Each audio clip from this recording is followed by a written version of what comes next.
What's up, guys? Joshua Gibson here with the Philosophical Weightlifting Podcast. Today I'm joined by Abdullah Zeinab. He was our first guest 2 years ago, and now I wanted to bring him back on because I feel like he just introduces a completely different dynamic to the weight training, resistance training, and fitness sphere. So, Abdullah, for people that may not follow your YouTube channel or haven't seen any of the content you've put out, could you just give us some background? And we'll dive in because I want to go from the journey from start to finish, from when you first got into resistance training, bodybuilding, and kind of, like I said, your evolution through all that. So, a brief background, whatever you think's relevant. Okay, well, thank you for having me on, first of all. And it's good to be back. I can't believe it's been 2 years. You know what I mean? It's crazy. Yeah. It's just like, feels like, you know what I mean? We're just here now. It's crazy. My name's Abdullah. I'm just a regular guy. I got a YouTube channel, which, you know, we do a bunch of stuff on the YouTube channel. We talk philosophy. We talk everything. And I like to ride my bike, and I weight train at the same time. So that's really it, man. Nothing more to it. You know, just got a YouTube channel, like riding my bike, like lifting weights, and that's it. Okay, so starting with your introduction to weight training, could you kind of take us through that from like I said, bodybuilding to powerlifting to weightlifting to cycling? What was your motivation for kind of adopting each sport, and then what caused you to move from one to another? Because obviously there was just something that maybe wasn't quite so fulfilling that would keep you kind of hooked. But you, like you said, you still lift weights, you still cycle, so obviously there's something there with just lifting heavy shit. Well, I started training a long time ago, man.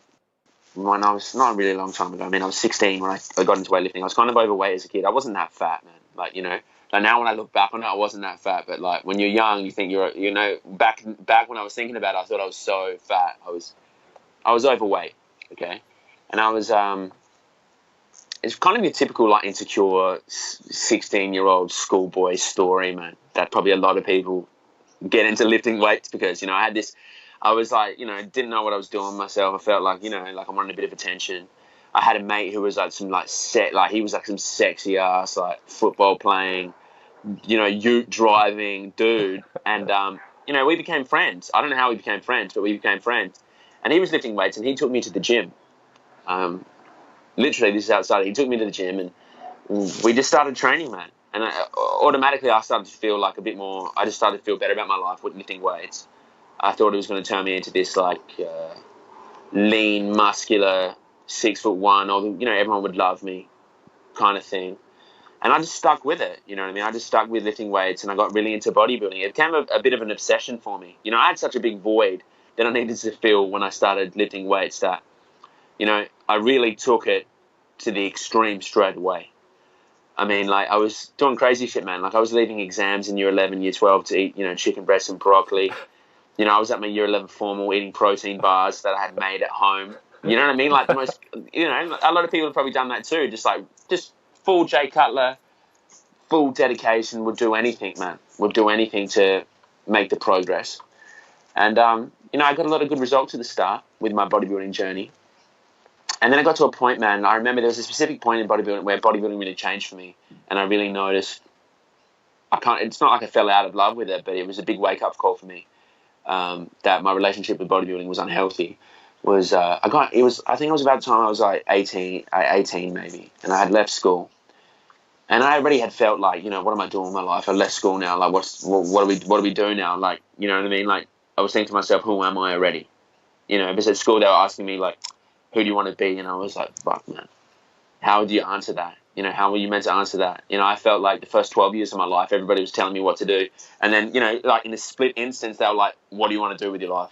You know what I mean? I was like, give me some time to breathe, you know, like, you know, I don't even know. I haven't thought for myself for the last 12 years. So it was around that time for me. And I got into really good shape. Relative to where I was at. I got really lean.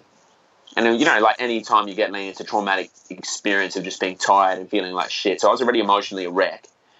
And And it was just this brief moment that really spiraled into like a big, long journey for me. Was I remember just looking in the mirror and being lean and just thinking to myself, like, you know, like, what now? I just felt so empty. I was looking in the mirror just thinking, I just felt so empty, man. I looked so good, but I felt so empty. And it really, like, it really struck me hard, you know what I mean? So I was looking at myself in the mirror thinking, here we are, you know what I mean? This is what it's all about, brother. You look so lean, but yet you feel so empty.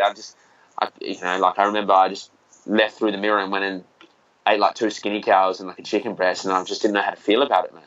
And it slowly started to wear on me because I'd start training and I'm thinking in my head, like, I was just thinking, what's the point of all of this? I just started thinking, like, what have I done this for? And then I started to lose this drive to train. I started to lose this motivation I had to train. You know what I mean? Because this whole time I was just training to get into this epic shape that I thought would make me feel good.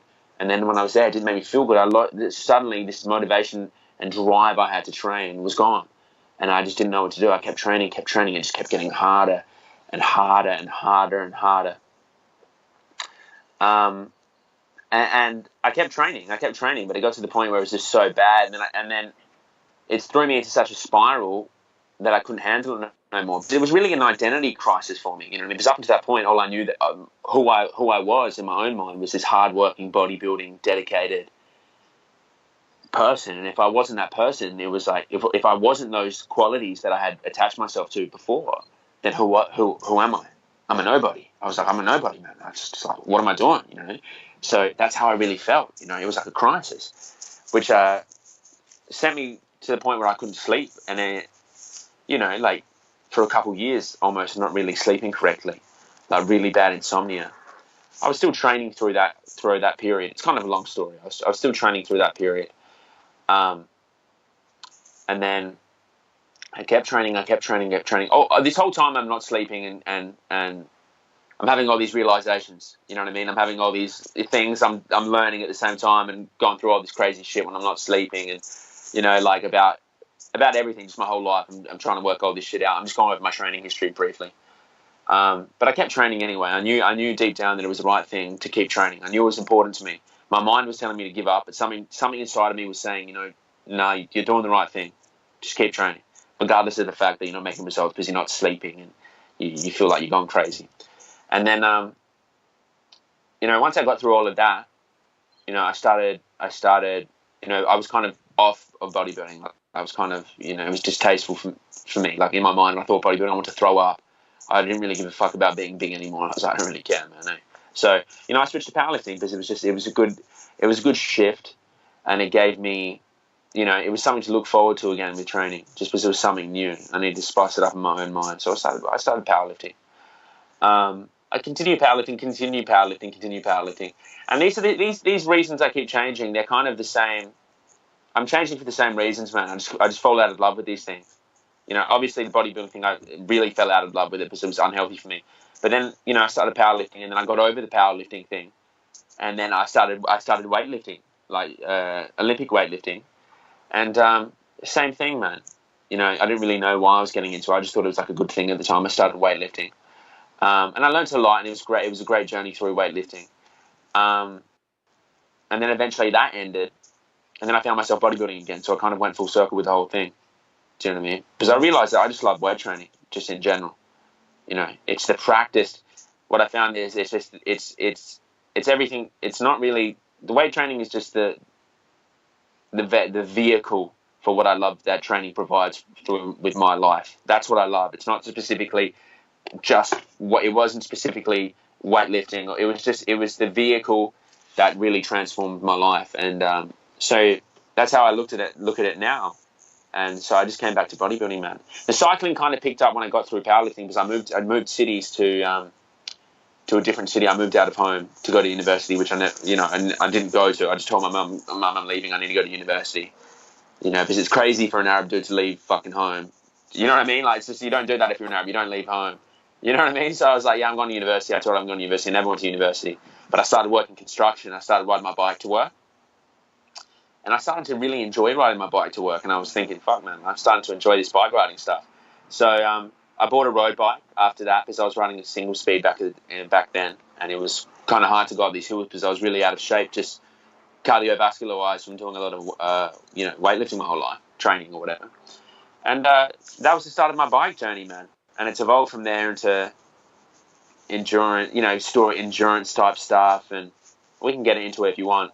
And so basically, it's led me to now where it's just weight training and bodybuilding style training and cycling. Okay, and I'm kind of curious because you're known and your saying is "Don't tell me how to carve my life." So obviously, nutrition has also kind of had this evolution throughout your period, with each sport. So can you kind of explain how you've viewed food, and then maybe how where you've ended up? Okay, so with food. I love food. I grew up, I loved food just because I was overweight. I just loved eating. Like mad. I was fat, like just a fat boy at heart. I'm still a fat boy at heart. There's part of me that's still a fat. Like I just want to eat everything, man. But now I've got more control over the situation. But when I started training, man, I was just like I was in full Jay Cutler mode. Like I was just eating like kilos of chicken breast. Like I got so fat the first time I bulked. I was just force feeding. I just wanted, like it was just crazy shit like that. Super clean food, like.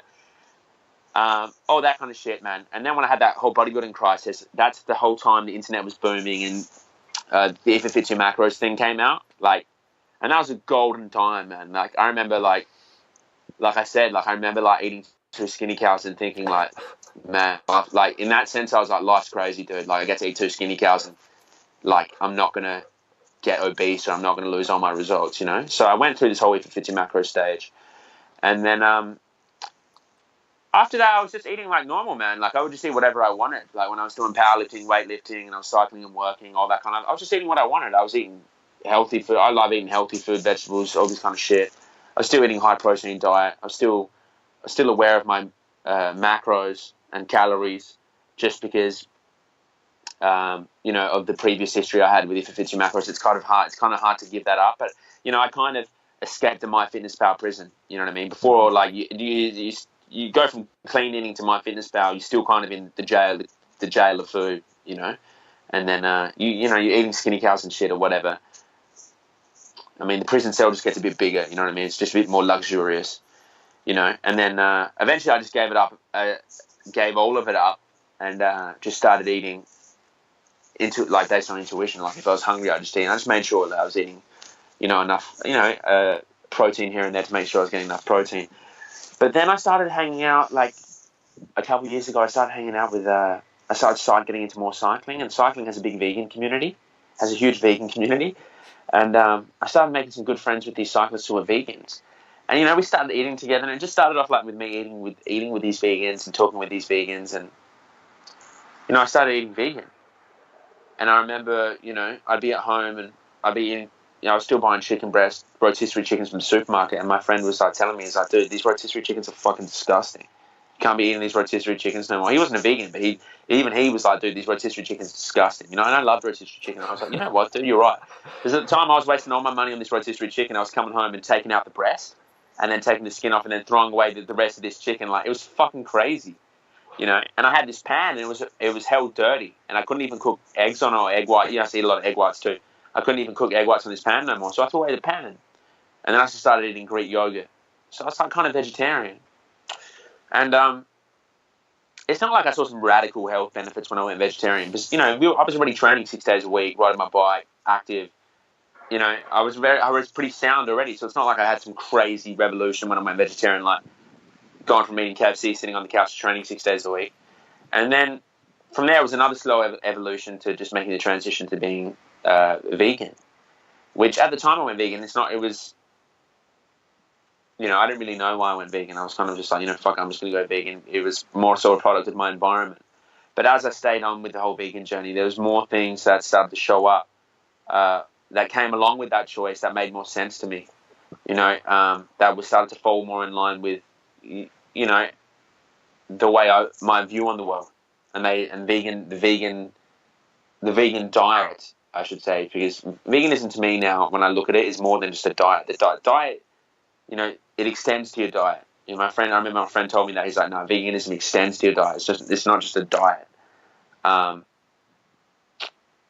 It kind of started to align with my way I looked in the world, and So that's why I stuck with it. You know what I mean? Because it just feels like to me right now that the way I view stuff, the way I'm seeing my reality, it's hard for me not to be vegan.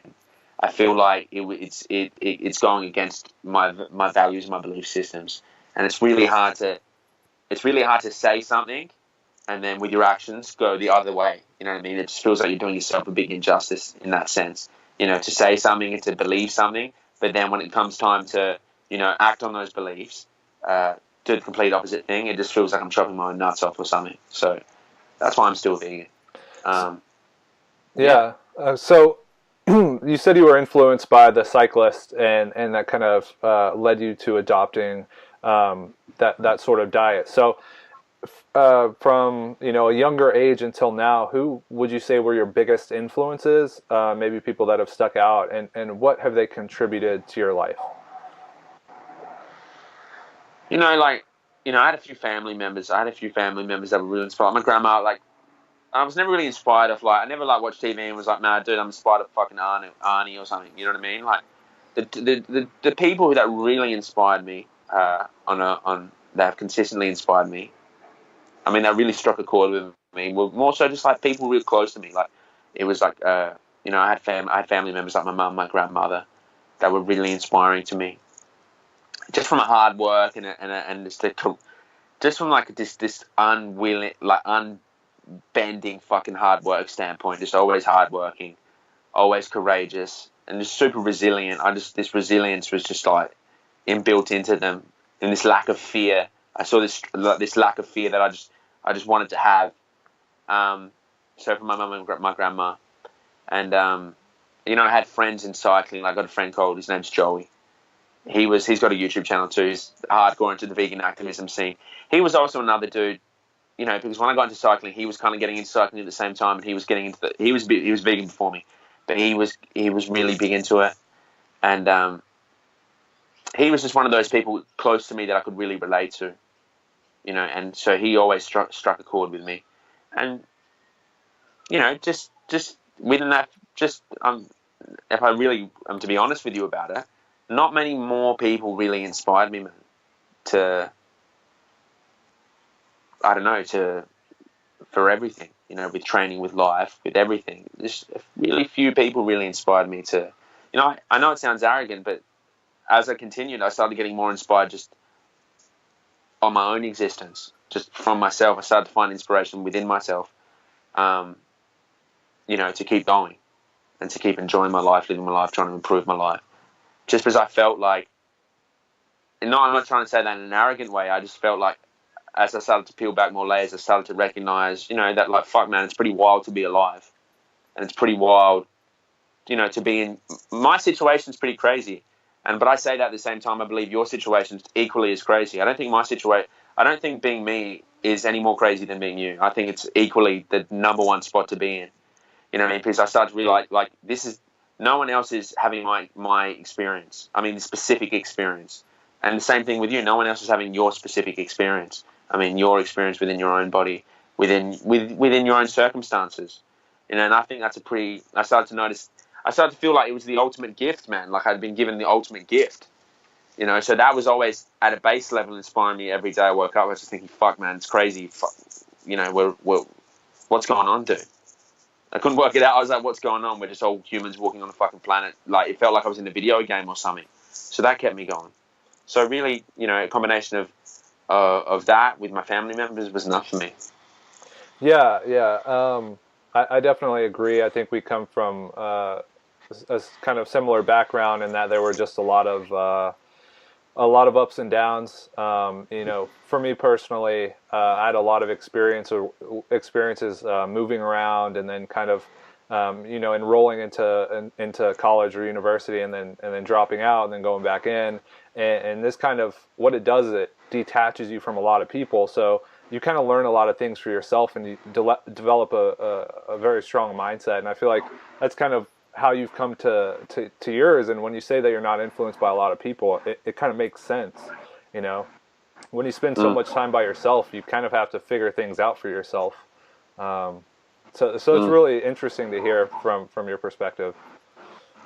Yeah, man. I mean, spending time by yourself is key. Spending time by yourself is key. you know. And, you know, so at the time, I mean, I'm sure it might have been the same with you. Sometimes the solitude doesn't really feel like a gift. I mean, for me, it was just not sleeping, it was almost like I had an extra day to fucking be by myself, which is tough, man. You know what I mean? There's only so many movies. You know, I've seen every single fucking Hollywood movie you can think of, dude. You know, just trying to run away from myself, you know. But at the time, it doesn't really feel like a nice thing. But it's the ultimate gift, man. It's the ultimate gift. Yeah. Having time to yourself, having time to think. It's like you've been given, you know, whether you believe in God or whatever, man. I mean, you have this great capacity to think on such a deep level about, you know, you have such a capacity to think. It's such a gift. And solitude by yourself, I mean, can really bring it out of you, man. This ability to think really deep and keep going down that path and trying to understand more about yourself, which is great. I mean, sometimes it's not really a nice thing, man, because, you know, when your mind's crazy, man. You know, your mind can be so painful sometimes and so hard to deal with, that you don't want to deal with it. But ultimately, if you never deal with it, it's always going to be like that, and you're always going to be running from one distraction to the next distraction to the next distraction. So it takes a certain level of courage and strength to sit there and say, you know what, fuck this shit, I'm just going to deal with it, man. And when you're forced into solitude like that with these situations, there's nowhere to hide. You know what I mean? There's nowhere to hide. And I learned that through a lot of things, and you might have learned it through traveling too. Like, I would travel to the most exotic fucking place that I had been to up until that point, and within 2 weeks I'd feel the same. Right. I felt the same emptiness. It would just follow me everywhere I go. You know, I mean, there was literally nowhere that I could hide, because ultimately I was still in the same position. I mean, geographically I was in a different position, but I was still me. Right. If that makes sense. No, it makes complete sense. And it will always be there. It will always be there. You can't. I mean, there's only so many distractions that are out there, man. So, you know, that's what I learned through my own solitude, which was great. Yeah, and a couple things on that. I mean, from the outset, you think of going somewhere new, and your mind kind of creates this image of like everything that it's going to be. But like you said, you can't escape your problems, man. They're always going to be with you. And one thing I really enjoy about weight training is it gives me an ability to escape all of the social media. It gives me an ability to kind of escape everything that seems kind of fake and false from the outside. And then I have a lot of pure relationships at the gym that have kind of been developed. And that's why I've stuck with it for the last 5 years, man. It's made a huge impact on my life. So I don't know if you feel similarly. The gym's amazing. The gym's just straight up the most amazing fucking thing, man. Like, they could literally scrap half the school and just go do exercise. Yeah. You know what I mean? Like, seriously, like, just, it's so important. Gym is so important. You learn so much, man. It's just such a pure practice. And you can learn, it's literally the ultimate, it's been, for me at least, the ultimate teacher. Like, no one's ever taught me more than weight training's ever taught me. And, you know, and I've been able to learn so much, probably like you, a lot of your viewers and stuff have probably learned so much. It's just because it's different, man. It's voluntary. Like, when you go into the gym, no one's making you go into the gym. You go into the gym. You choose to go into the gym. And then you start breaking into new levels when you choose to be consistent, no matter what, and you always choose to be there, no matter what. That's when you start, and you're consistent for years. This is when you start going through the journey. That's when you start noticing your own evolution through weight training. When you stick at it for years, day in, day out, whether you want to be there, whether you don't want to be there, whether you think being muscular is a big deal or not, and you go through these stages and you stick there, it can really show you. It will teach you about your own life and your place in this world. And there's so many applications to weight training that allow you to enjoy your life. Like, now, like, I can't really enjoy my life to the fullest percent. To the fullest, like, I feel like I'm the most life sensitive, if that makes sense to you. Like, I mean, but what I mean by life sensitive is, like, I'm like sensitive in the sense that, like, everything seems so amazing to me is only when I train. Do you know what I mean? If that's when I train, because it allows me to really enjoy every situation I go into. Because when you train, I mean, for me at least, when I train, there's this application of focus that really happens in the gym that I carry through. You can carry through to every other task you do throughout the day. And a lot of people experience that when they train, they just become better human beings at doing everything. Like, I'm better for doing the dishes. I'm better for wiping my ass. I'm better for doing everything because I'm better through weight training, bro. Just this simple application of focus for whatever, just 1 hour. And when I went to the gym, I noticed that, like, my whole world outside the situation I was in it would go away. Like, it wouldn't even exist in my mind no more when I was training. Like, everything would just melt away. And it was like, I felt so free, man. I felt so free and liberated. And I thought to myself, like, how can I feel like this all the time? And it's literally the same concept like that. And I noticed that the focus I was applying in the gym, if I carry that through outside of the gym scenario, that I felt the same level of freedom. I felt the same level of peace, because that focus allows you to be here. Like, if you can't focus, if me and you can't focus now, you truly can't experience this conversation at the highest level, because your mind will be somewhere else. You'll be thinking about something else. You'll be like 60% in the conversation, 40%, 40% somewhere else. If you think about the most amazing workouts you've ever had, oftentimes it's not like you even know they're taking place, man. You're in like this beautiful autopilot mode where you transcend this level where it's like time it's not even a thing for you no more. Like, it'd be like 4 hours and shit. You'd be like, what the fuck just happened? You're in like this beautiful state where it's like, you're crazy, man. Like, you know what I mean? Like, the world does not exist beyond whatever you're like the exact rep that you're in.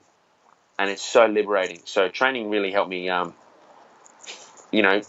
figure that out for myself and try and apply that to the rest of my life. Okay, so I have a couple questions here, and they're kind of just, I want to give you a word and you kind of explain a word or a phrase and you explain what it means to you. So, okay, what does success mean to you? Success? Yeah. Success to me? It's a good question. What does success mean to me? Success means peace to me. Peace and success are the same thing. Or contentness.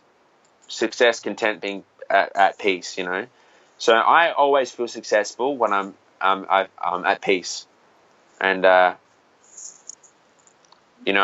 I really feel successful all the time because I recognize my own ability to feel at peace all the time with whatever, whatever situation I'm in. You know what I mean? Because for me, it's like the situation will always be the situation. And you always have the ability to be at peace with that, man, just by accepting how it is, not how you think it should be. It doesn't mean you're complacent. It doesn't mean that you don't want to try and do better. It's just this simple letting go aspect for me that allows me to enjoy everything and be at peace with the situation. So, success for me is peace, man. I just want to feel at peace. Not happy. Like, my versions of happiness have changed throughout the years to almost where happiness to me now is the same thing as peace. Because before, happiness was like, jacking off on 4 shots of coffee and hitting PR or something. It wasn't a true sense of well-being. So, if that made any sense, success to me is just that feeling of well-being and peace. Like, you're exactly where you should be. That feeling where you're like, there's nowhere else you feel like you should be, like you're exactly in the correct position. And there's no worry in the world because you're doing exactly what you should be. That's success to me. Right. No, that makes sense, man. And when you were saying that and you were talking about happiness, I think happiness should kind of be redefined as just acceptance, because emotions and moods, they pass and they change and you can't prevent anything. So it's just being able to accept it all. That's the ultimate, state of happiness. That's a hard concept for most people to wrap their head around anyway, man, because people fear the unknown so much, man. So they hold on to their shape for dear life. But your shape is what creates pain. That's what creates pain. You get to a situation and you're so rigid, you can't let go of your previous shape. You can't let go of your previous shapes, and you hold on for it so much you're frozen. You have an inability to see what's happening. You know what I mean? Because you're held back by what you think it should be like. So that shape's what creates the pain.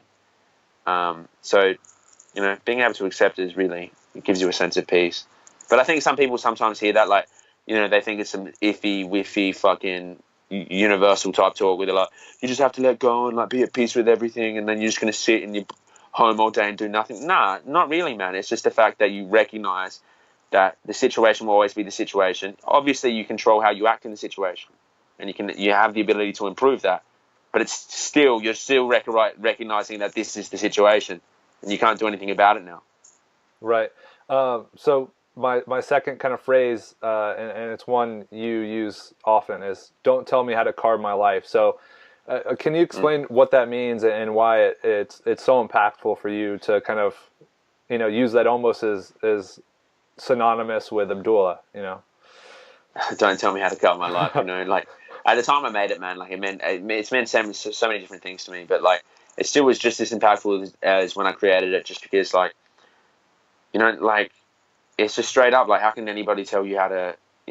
From a carb standpoint, I just like the word carbs because, like, carbs, glucose, it's the primary fuel for your body, and I just like, it's just an energy. Like when I think carbs, I think energy. I think high energy. So. And then don't tell me how to cut my life. It's just like, it's just simple, man. It's just like, how is anybody going to tell me to live my life, man? It's just that simple. Like, how can anybody? Right. And you're at the center of your own life, man. So how is someone outside of yourself going to really tell you what to do? Right. So just kind of following you through the years, you've had a few situations where you've had like turning points in your life, and obviously, a few of those might have been dropping out of university, or I know you had some like big bike rides that kind of had a big impact. So what would you say is if there's one instance in your life that had the biggest effective change or biggest impact, what would you say that is, and why? Not sleeping. Yeah. So not sleeping.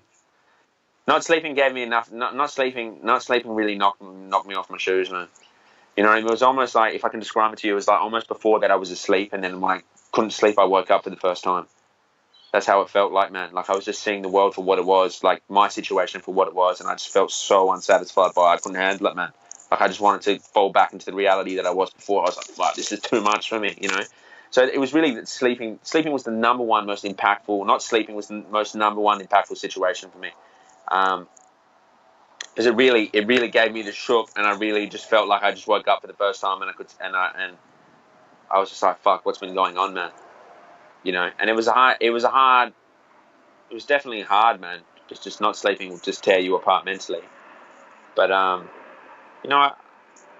it's hard to really. There's so many things that came along with it. But I really had to work out how to relive my life with not sleeping. And there were several things that you'd have to ask more specifically certain questions about it, because there was so much like that I owe to not sleeping. Do you know what I mean? It would be so hard to just talk about one thing.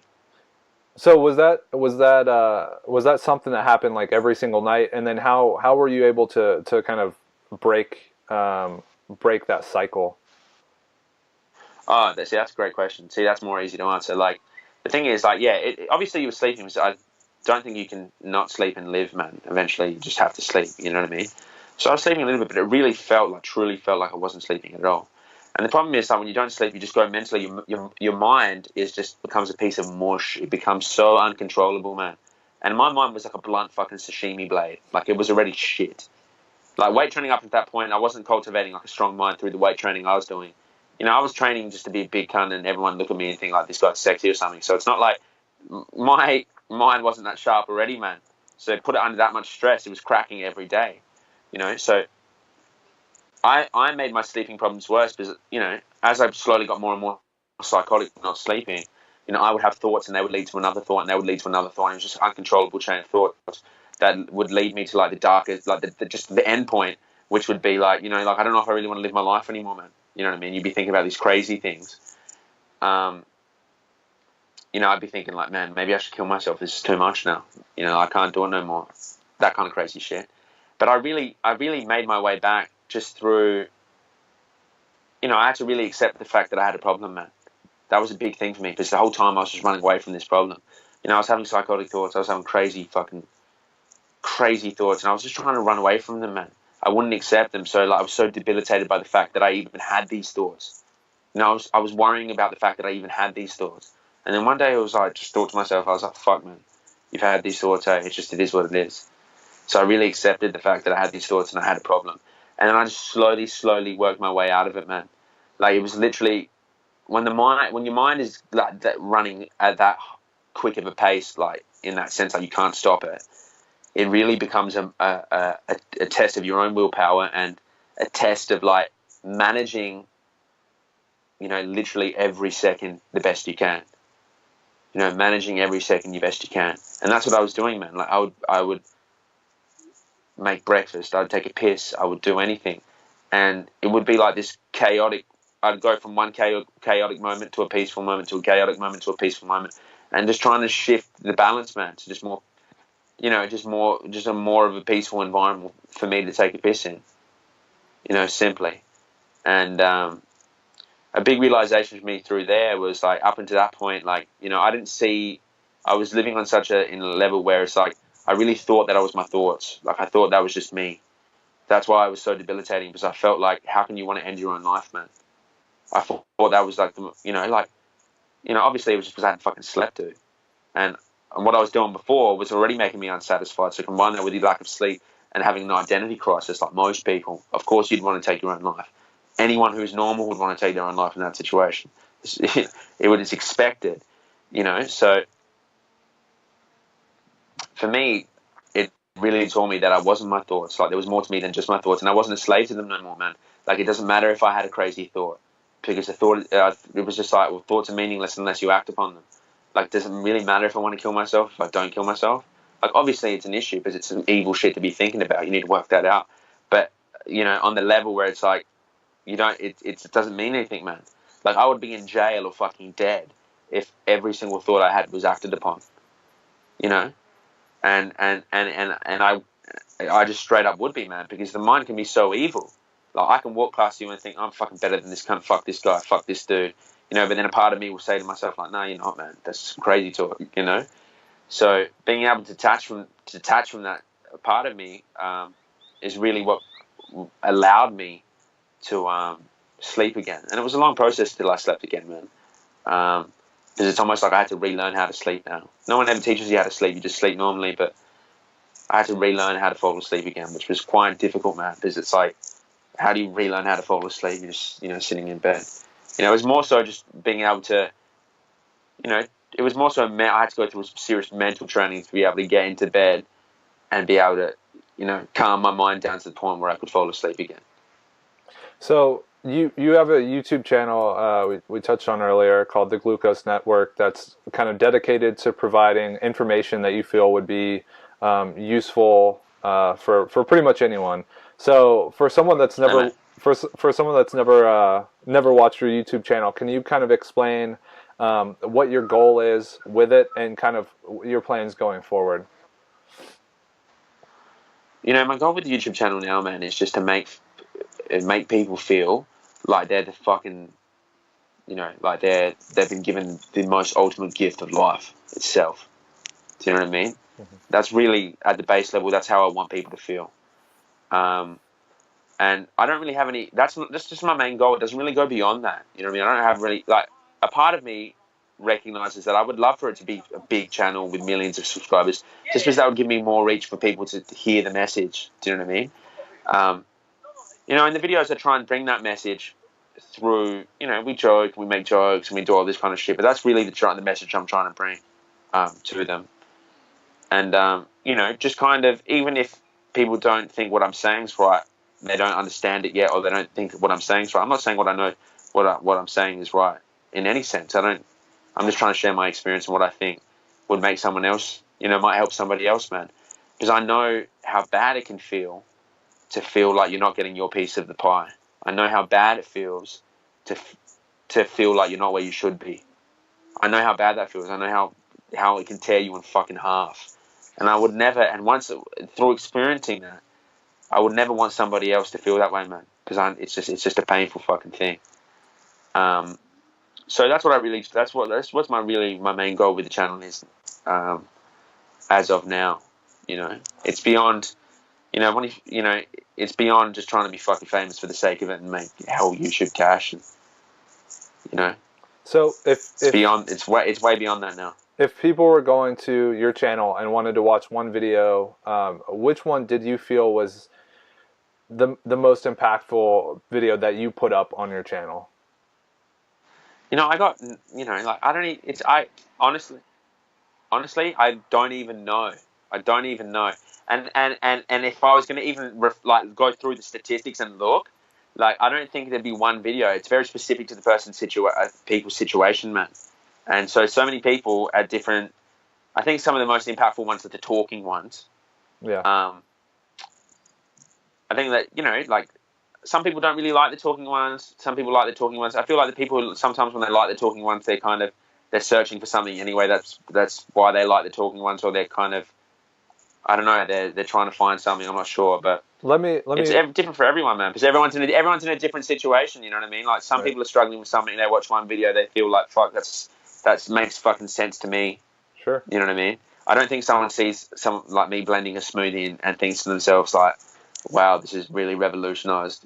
Like, this is the most impactful thing I've ever seen in my life, watching this dude blend a smoothie.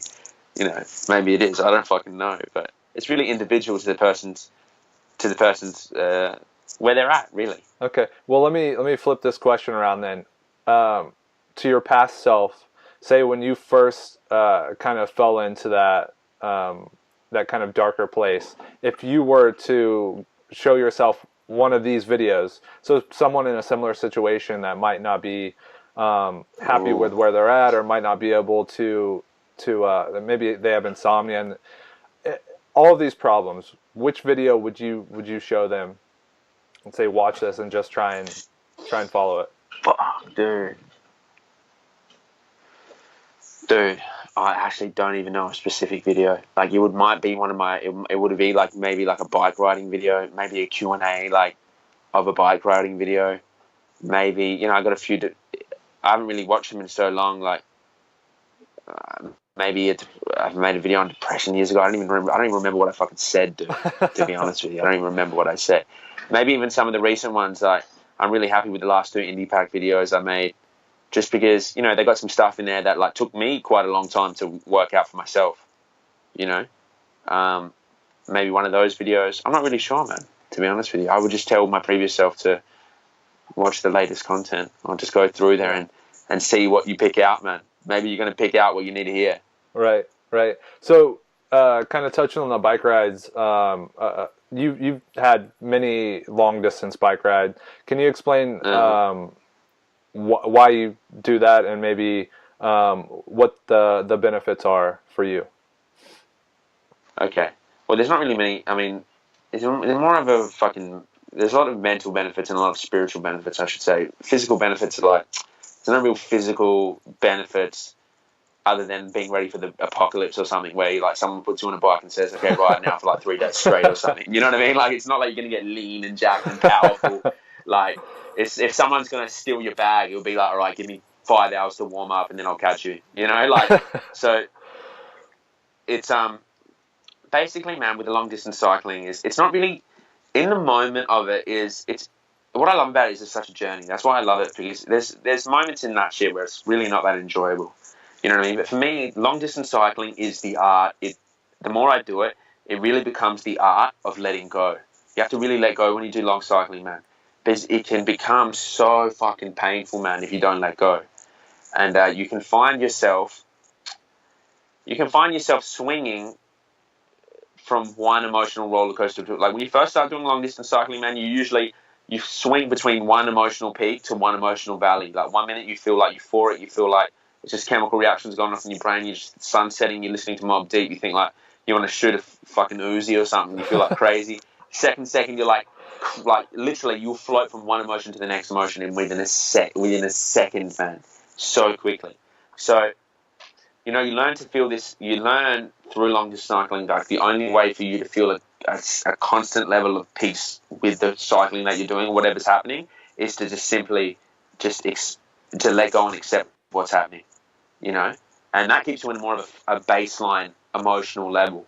You know what I mean? Because you'll be tired, you'll be like, this is shit, but you'll be but your thought after that will be like, it's okay, it is what it is, whatever. You know what I mean? You'll feel happy. You feel good. You don't really take it any further than that. You're just like, it is what it is. I feel good. and that it keeps you operating at this level which you can sustain. You can really sustain that for a long period of time. So that's what I love about long distance cycling. It really is, to me, the art of letting go, man. It's practice of just saying, like, fuck it, man, this is what it is. But sometimes it can be grim, man. You'll be in the middle of the desert, no water. You got to go another 9-10 hours with nothing, by yourself, and you're in pain, you know. And there's no way out of that. And you can either make your pain worse, or you can just deal with what you got and just accept what you got and make the most of it. So I really carry over that long distance mindset. It really helps me with everything else, man. To do really long distance cycling, it's really got to be, it pushes you so much, like, in terms of, in the sense that, like, it pushes you so much that you really got to do it for yourself. Like, it's really hard to do long distance cycling for any other. The motivation has to really lie within you, man, because it's really there's some solitude shit in there that's just like any desire you have to perform in long distance cycling that lays outside of yourself. I mean, it gets crushed within 10 minutes of being in the middle of nowhere, where you just think, like, and it's windy, and you're just thinking, I don't really want to do this no more. So, just for the listeners, to put this into perspective, what's the longest ride you've done? I know you use kilometers, but maybe in miles, if you can convert it.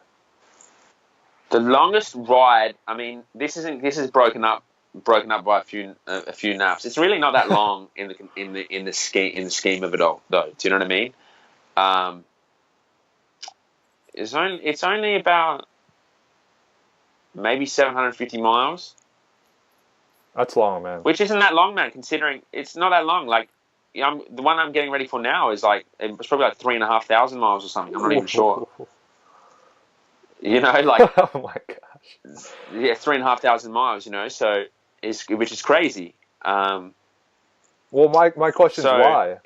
Why this? Why ride this distance? You know, it's just I like, there's no real deep meaning reasoning to it. Like, like, I remember filling out the application on it, and they were asking, like, why do you want to do this? And it's just like, I just want to do it because I want to do it. Like, there's not much more to it. I just want to do the ride because, obviously I know it will be the most crazy transformative experience, because it's just like, how I can't turn down 2 weeks of straight solitude in the middle of the desert. Even though I know it would be, fucking challenging and disgusting, you're probably just thinking, like, I don't want to be here no more. But to let myself see that go past, like, to see that happen, and a part of me wants to do it and not answer to it, and, like, just let it happen and not be involved because I'm scared. It's just too life inhibiting for me, man. Like, I can't do that to myself. Want to do it, but not do it because I'm scared. It's just like, I couldn't do it, man. It's some serious. I feel like I'd be doing myself a disservice, and there's a lot of other things I like about it too. It's a race with other people, and I enjoy the competition, and yeah, man. So, I mean, it's a crazy distance. I know it's a crazy distance. 3,500 miles, man. Fuck, it's crowd. It's crazy distance to ride your bike. I mean, I'm sure I'll lose all the muscle. I'm sure I'll be doing dumbbell curls with like 2 kilo dumbbells when I come back. But it's invaluable to me. It's worth it. Yeah, cycling, that's one of those things where it differs from weight training or weightlifting in that it's continuous. Like, you can't stop. So if you're riding, like you said, 750 miles, like, once you're halfway, I mean, turning back's the same amount of travel, so you kind of have to commit to it. Yeah. It's not like a 2-hour session where you kind of take a rep and sit down, or take a set and sit down. Yeah. It's a different kind of pain. Yeah. So that's really fascinating that you're doing that. It's much different. It's really the opposite. Like, it's really the complete opposite. Dude, it's like I got into the worst cycling. Like, I love this type of cycling, like these type of cycling events, but it's literally the worst cycling to do if someone's involved with weight training. Like, there's people I got some people who started watching me for weight training, and then they see me doing the cycling. They're like, how can I do both? And I'm just like, dude, you're gonna have to just get used to the fact that, like, it might destroy your training a little bit. Because they're so opposite. Like, there's physical. You can have the most, like, sharp mind in the whole world and be like the most switched on spiritual human being on the planet, but you can't defy these physical boundaries of just, like, one's anaerobic, one's like the most aerobic thing on the whole planet. You know what I mean? Like, Right. literally, your heart rate might not even see like 140 or something when you're doing something so long. And then we're talking like a 25-second set or 30 set where you're like, you know what I mean? You're ripping the head off a lion type, like some serious power. So it's really opposite ends of the spectrum. And it really, the long distance stuff really destroys your training. It really does. There's no way around it. You know, I think maybe if you took heaps of drugs, like it would obviously help. But to my knowledge, I've never really seen anyone hold a gross level of high performance. Like, I've never seen anyone do a 180 kilo clean and jerk and do a 3,500 mile ride. And there's a reason for that. You know what I mean? Yeah. Because I think it would be close. It would be crazy if someone could do it. I'm sure, like I said, I'm sure now saying that there would be someone who can clean and jerk 220 kilos who could train and then go clean and do it and then do a 180 kilo clean and jerk after. But I'm saying it's pretty infeasible, and they're so opposite. It's like getting torn. You know, you can hold on for quite some time, especially with the short bike rides. Like, you do short bike rides that they're still pretty aerobic. Like, you can hold on for quite some time, but you find yourself just being strung in the middle. You know, you find yourself in the middle. Like, you have, like, you know, a part of you that is weight training on one side with the rope, and then you have another part of you that's aerobic training on one side of the rope, and then you just get stuck in the middle because they're pulling at you at both ends equally. So you can mitigate that with just, you know, basic programming, like by realizing that you can't get better at both at any decent rate at the same time. You know, once you go beyond beginner at cycling. Just like weight training, you're 6-7 years into weight training, you're not going to be able to grow every single part of your body at the same time. Or just like you're doing with Olympic lifting, I'm not sure, like just trying to get better at every single lift at the same time, or trying to, you know, get stronger quads at the same time you're going stronger. But it's crazy. So you have to kind of pick and choose your battles. That will really help you with the cycling and weight training, learning how to pick your battles. And then on a bigger scale too, learning how to pick your battles on a long-term scale, in the sense that, like, you know, your weight training might suffer now for the next 5-6 months, but then you might have 6 or 7 months of good weight training and not so good cycling, you know. So on a more, there's a huge wasp there, dude. This month, dude, if I get stung with this, dude, I will die. You know, like, you have to look at it on a big macro scale like that, which can help too. But you know, anyone who wants to get into cycling is, you know, I mean, the benefits are so amazing. Obviously, on a physical, you know, there's physical health benefits of cycling, but the mental benefits of cycling are crazy. But at the same time, I say that they're not much more crazy than what you can get from weight training. I don't see them too different. You know, I don't see any of the struggles that you have with weight. I don't see any of the struggles and realizations that you have with long distance cycling. I mean, there's more of an emphasis on them in long distance cycling just by the nature of it being out there for so long by yourself. But these are the same realizations that you get and same struggles that you do get with weight training anyway. Right.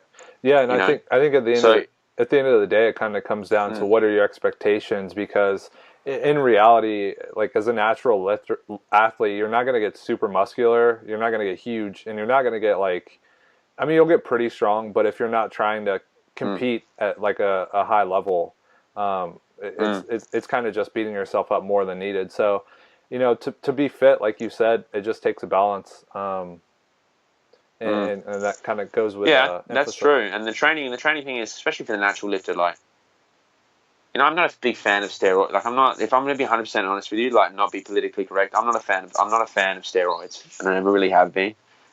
You know, I just think, from a quality of life standpoint, and I feel like for all the lessons for you, I'm sure there's some dude out there, you know, like, who doesn't fit what I'm about to say, but I feel like for you to be able to receive all the lessons that weight training can provide you with to improve your quality of life, and for you to truly learn about who you are as a person and find out your place in this world and trying to understand your own existence, I feel like you can't really do that to the best ability when you take steroids, because it goes against that. You know what I mean? Right. It feeds the ego. It kind of. Yeah. It kind of goes against that line of thinking. You know what I mean? So that's why I always, because that's the beautiful thing about being natural, is just the consistency, man. And there's like literally, there's not, you know, you might say, oh, taking gear is not a shortcut or whatever, but taking steroids will allow you to be bigger than you would be if you were just natural. That's just how it is, man. You know, you're altering the situation in that sense. And there's something about lifting natural, man. There's this consistency. I'm sure there's dudes who take steroids out there, you know, but there's this consistency element, and there's just this purity element, and there's just like this beauty of it where it's just like you're working with what you've got and you're happy with that, and it's just about you. You know what I mean? It's not about how big you are compared to the next dude. It's such a pure pursuit, and that's why I love it. And the fact that it takes so much time. Like, if you want to be muscular, like, yeah, there's some dudes out there who are natural, who are hell muscular or hell strong, and it's attainable for a lot of people, right? Unless you've got shit genetics, you know. But the fact that you're making commitment for such a long time is what is so beautiful about natural powerlifting, natural weightlifting, natural bodybuilding. It's this time aspect. Like, you become like the kung fu master, man. You know what I mean? Saying to yourself that I'm going to apply this amount of focus and work consistently for a long period of time. It's the ultimate commitment, man. It's the ultimate commitment, you know? Yeah. It's just such a beautiful commitment. I just even thinking about that level of commitment makes me smile. Right. And the fact that you're choosing to make the commitment. It's not like you're forced to go do it. It's not like your mum's forcing you to go to school. Like, no, you're walking to the gym on your own behalf. And you keep doing it for 10, 12, 15, 20 years. Like, some dudes, like, I see some dudes natural bodybuilding, they've been natural bodybuilding for 25 years. It's like, you know how crazy that is when you think about it? This guy is still here after 25 years, man. You know, imagine the evolution. Imagine the realization. You know, it's amazing. Yeah, I really enjoyed the aspect where, you know, typically you'll see someone that's incredibly strong and think, well, I'll never get there. But I've been weightlifting for like 3 years, and I feel like some of those numbers at a national level are actually in reach. And that's something that only comes with, like you said, consistency and showing up to the gym day after day and being willing to just do the same damn thing over and over and over and over. It's that robotic nature, though, man, of that really produces, you know, growth in you, though, with the weight training and stuff. Because it's challenging just to go in there and be so robotic in it, and just not robotic in the sense that you're not having, you know, there's no intention behind what you do, but just to do the same thing, man. It becomes so monotonous, so boring. But you're literally just sharpening the same blade over and over again to get sharper and sharper and sharper. And that's really where it is, man. You know what I mean? Because, you know, and the same thing applies to weightlifting really is the epitome of that, though. You know, more so than bodybuilding and shit. You know, because with bodybuilding, like, there's scapegoats. You can always go do preacher curls. You can always go do, you know, curls on a bench. You can, you know, but when you're doing clean and jerk, snatch, squat, like, there's only so many variations of the lift that you can do, and there's still like, you know what I mean? There's still the lift, dude. You do power clean, you do full clean. Like, it's different between. It's much more robotic in the sense, like, and mundane and monotonous, the same kind of lift versus, you know, doing a pec deck and doing an incline dumbbell press. They're much different. Do you see what I mean? Like, yeah. Well, it's kind of interesting. The robotic nature of weightlifting is fucking crazy. It's kind of interesting. I've got a lot of respect for people who do weightlifting and stick with it, because, and that's what about the commitment is. I love it too. Is like that. Is that once you make that commitment, it's also the fact that you always show up is so great, because it's not realistic to think that you're going to show up every time and you're going to be like this. You're going to like want to be the strongest dude in the whole world, and you're going to want to lift these weights. Sometimes you just don't even want to do it, man. Right. Yeah. You know what I mean? Like, sometimes you go to the gym, you just don't want to be there. Well, the funny thing is about, like, a program I've been running recently, it's been snatch, clean and jerk, power snatch, power clean and jerk, snatch, clean and jerk. And the fact that I'm actually doing lifts from the hang makes me incredibly excited. And like, it's such a small change, but man, like, I'm jacked up to go into the gym tomorrow and max a snatch from the hang. Like, something so small can have such it's just like impact. You've got like 2 variations in your whole program. But I mean, that's what produces results, man. Just go in, do the same thing, sharpen the blade. So the whole podcast has Yeah. kind of been abstract up to this point, but I have some questions that I leave for the end that I Go feel for like are a little further out there. So a question I have is, what is one thing that people can do each day to better their lives? Great question. Great question. You know, brush your teeth. You can brush your teeth. You can, you know, if you already brush your teeth, you can drink a glass of water. You know, it's real. I mean, you know, you can make sure that when you piss, you don't leave a drop of water on the floor after you piss. You can make sure you dry your body correctly. What I'm trying to say is the most basic things produce the highest level results in terms of quality of life. You know, and it's the fact that you don't execute those things properly that leads you to having to a place where you feel like you're not getting your piece of the pie in terms of your daily life. So it's real specific to the situation, but it's more so the most basic things done correctly are what set you up to feel great. And it's like, if you can't brush your teeth, I mean, how do you expect to do anything? If you can't piss correctly, how do you expect to do anything? If you can't take care of your, you know, if you can't take care of your basic hygiene, how do you expect to have a decent quality of life? You know, so these things, man. I mean, we live in a time now like where, you know, the internet's so prevalent, the phone's so prevalent, social media's so prevalent. You know, you can almost get to a point where like you're just disrespecting your life. The amount of time, it's directly correlated to the amount of time you spend on your phone. The lack of respect you have for your own life. You know, because this whole time you're on your phone, you're existing, but you're just like you're not even aware of it because you're just on your phone, fucking looking at somebody else's existence, thinking theirs is better than mine. You know, so for a lot of people, man, it's just like, don't use your phone for the first fucking hour of the day. You know, like, it's so simple. Like, that's even more complex than brushing your teeth, I guess. But it's just like, you can just do little things like that and really apply 100% focus into them when you do them.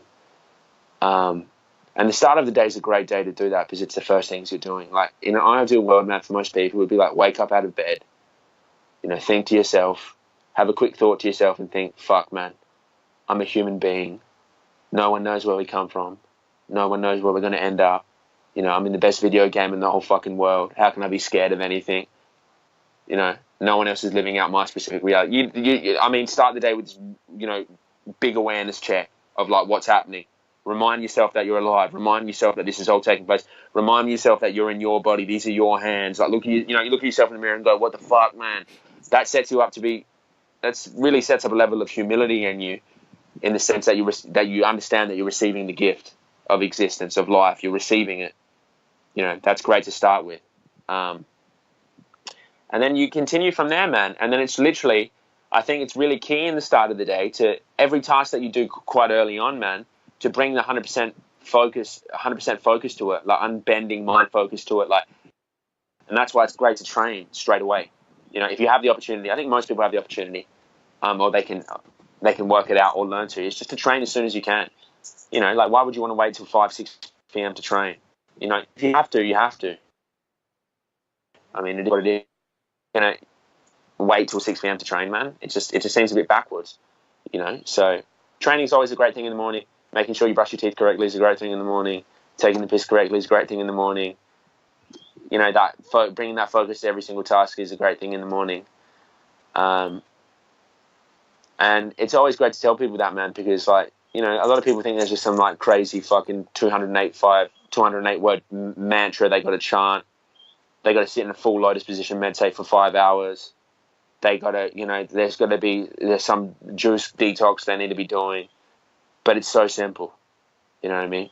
It's the most simplest things that they have access to make them feel the way they want to feel. You know, which is, most people just want to feel good. They just want to feel okay. You know? So, yeah. That's powerful, man. That's really good. That's awesome. So the next question, and this is the last one I have before we wrap up, is if you could have dinner with 5 people, dead or alive, who would they be and why? Dead or alive? Fuck, dude. You know, that's a hard one. That's a real hard one, man. Dead or alive? You know, I'd have dinner with my grandma. You know, she's dead. Just because it'd be just mad to just have dinner with my grandma again. Alive, you know, I'd have, you know, like, I'd have, okay, so we have one. you know, I'd have dinner with John North because I'm a fan of John North. I've always been a fan of John North, man. You know, because I'm always a fan of John North because I just love seeing his journey. You know, and especially now that he's fucking, you know, semi-died a couple times, I would love to just, like, hear about, like, what's taken place, you know what I mean? Like, what has happened since this heart attack? Because I guarantee you he's had some crazy, like, realization about his own life or something, right. You know, like, through these, like, near-death experiences. So John North's my second man. Who would be my third man? It would have to be like a religious. It would have to be like. It'd be someone from religion if they were like a true. Like, I would love to have dinner with Buddha. I'd love to have dinner with Buddha, man. You know what I mean? But I just think it'd be fucking mad having dinner with Buddha. So we got Buddha, John North, my grandma, which is a bizarre combination. Who would my fourth one be? Oh man. You know, this is the shit I'm struggling with, man, because it's just like, who would be my fourth man? You know, like, I'm trying to, like, seriously in some deep thought, dude. Like, I can't even really think of anyone who'd be my fourth man. It'd be like, you know, the family member I care about the most who's died is my grandma. So, like, I can't really think of another family member I'd want to have dinner with. You know, maybe Tupac would be alright to have dinner with. You know, I think Tupac would be a cool dude. There's four people. And then my last one. We can't stop until I get this fifth one, man. You know, obviously this fifth person's not that important to me. Otherwise, I would have already said this. You know, if it was important to me, I would have said it straight away.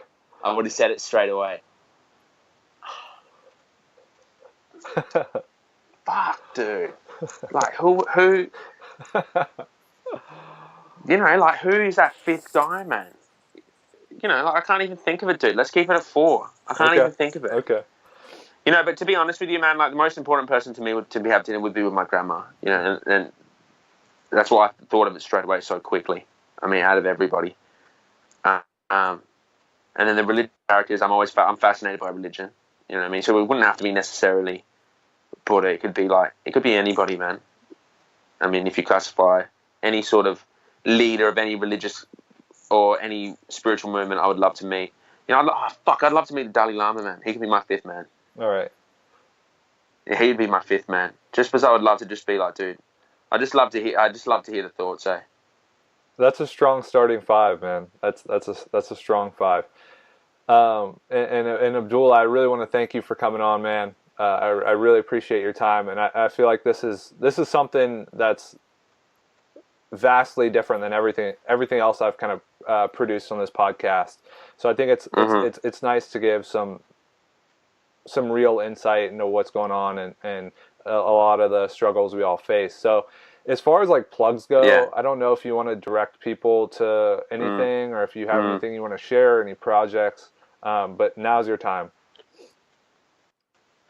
You know, first of all, thank you for having me on.